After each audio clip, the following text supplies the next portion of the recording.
কর্মসূচির অংশ হিসেবে আজকের এই মানববন্ধনে যারা উপস্থিত আছেন এবং প্রিয় জয়পুরহাটবাসী, সালাম আদাব ও নমস্কার। প্রিয় জয়পুরহাটবাসী, আজকে আমাদের এটা রাজনৈতিক কর্মসূচি নয়, আজকে আমাদের এটা কোন ক্ষমতায় যাওয়ার আশায় কর্মসূচি নয়। আজকের কর্মসূচি ছাত্র জনতার যে সরকার, এই ছাত্র জনতার সরকারকে বাংলাদেশের 64 জেলা থেকে ক্ষুদ্র ক্ষুদ্র আকারে হলেও জানান দিতে চাই। আগামী দিনে আমরা এই বাংলাদেশ ছাত্র জনতার বাংলাদেশ হিসাবে, বৈষম্যহীন বাংলাদেশ হিসাবে আমরা দেখতে চাই।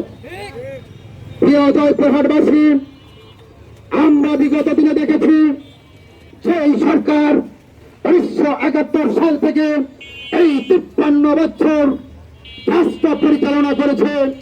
তারা কখনোই শ্রমিকদের কথা চিন্তা করে নাই, তারা কখনোই ছাত্রদের কথা চিন্তা করে নাই, তারা কখনোই দিন মজুরের কথা চিন্তা করে নাই, তারা কখনোই খেটে খাওয়া মানুষের কথা চিন্তা করে নাই, তারা কখনোই মেহনতি মানুষের কথা চিন্তা করে নাই, তারা কখনোই প্রবাসীদের চিন্তা করে নাই।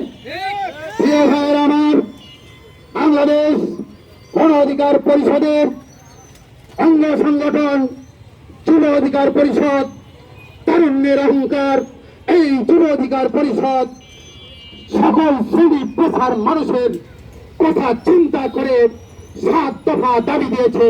এই 7 দফা দাবি আজকে আমরা ক্ষুদ্র আকারে হলেও বাংলাদেশের 64 জেলা থেকে বর্তমান সরকারকে জানান দিতে চাই। প্রিয় ভাইয়েরা, আজকে বর্তমান সরকারকে আমরা জানান দিতে চাই, সমাজের প্রতিটি স্তরে বৈষম্য থাকবে না, কোন ধরনের বৈষম্য থাকবে না, এটাই আমাদের প্রধান কথা।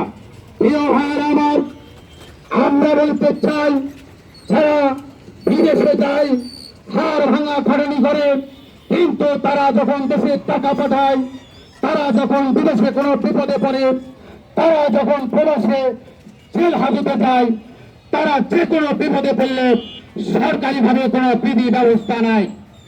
তাই আমরা বলতে চাই, এই যারা প্রবাসী শ্রমিক ভাইরা বাংলাদেশের একটি বড় অংশ, আয়ের অংশ, এই অংশকে যদি আওয়ামী বিএনপি যে ধরনের সরকাররা যেভাবে ব্যবহার করেছে, আমরা তার বিকল্প হিসাবে এই সরকারের কাছে ব্যবহার চাই। প্রিয় ভাইয়েরা আমার, অবশ্যই আমরা দেখতে পাচ্ছি বিগত সরকারের আমল থেকে বর্তমান সরকার এই বাইরে যারা কর্মজীবী আছে তাদেরকে সম্মান করছে।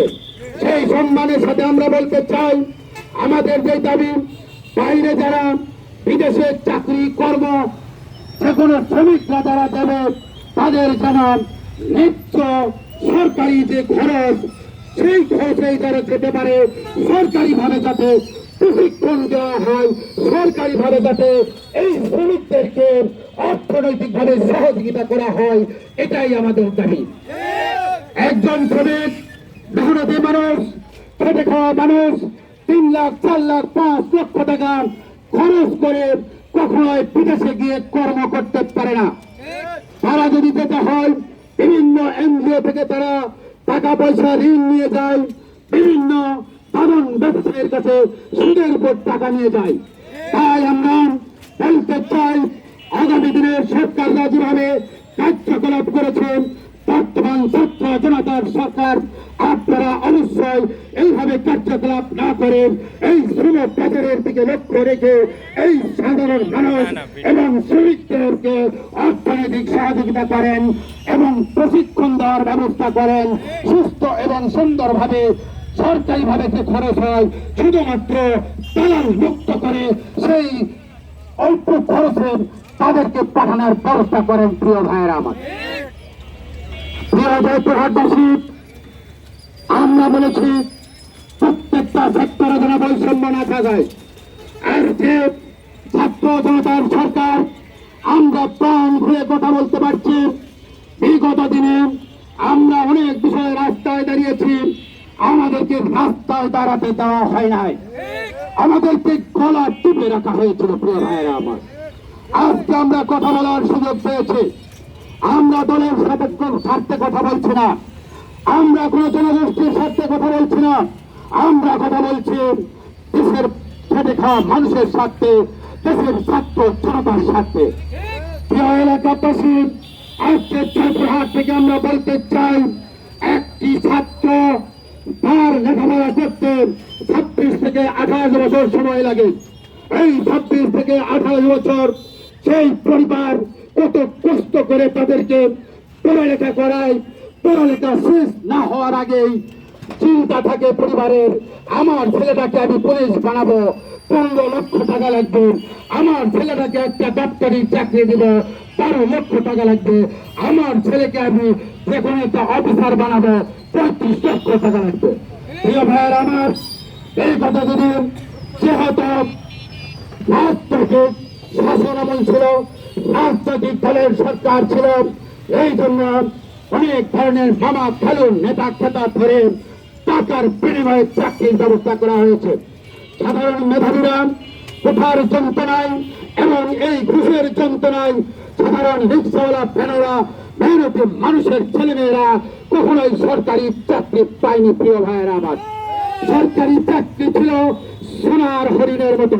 তাই আমরা আজকের এই মানববন্ধন কর্মসূচিতে আমরা বলতে চাই, বর্তমান ছাত্র জনতার সরকারকে আগামী দিনে অবশ্যই এই ছাত্রছাত্রীদের অন্তত চাকরির বয়সের দিকটা বিবেচনা করে অন্তত 35 থেকে 40 বছর পর্যন্ত করা হোক, যাতে মেধাবীরা চাকরি পায়, ঘুষ ছাড়া চাকরি পায়, অনিয়ম ছাড়া চাকরি পায়, বৈষম্য ছাড়া চাকরি পায়। প্রিয় এলাকাবাসী, আমরা একটি কথা বলতে চাই, বাংলাদেশে এতগুলো প্রতিবন্ধী আছে।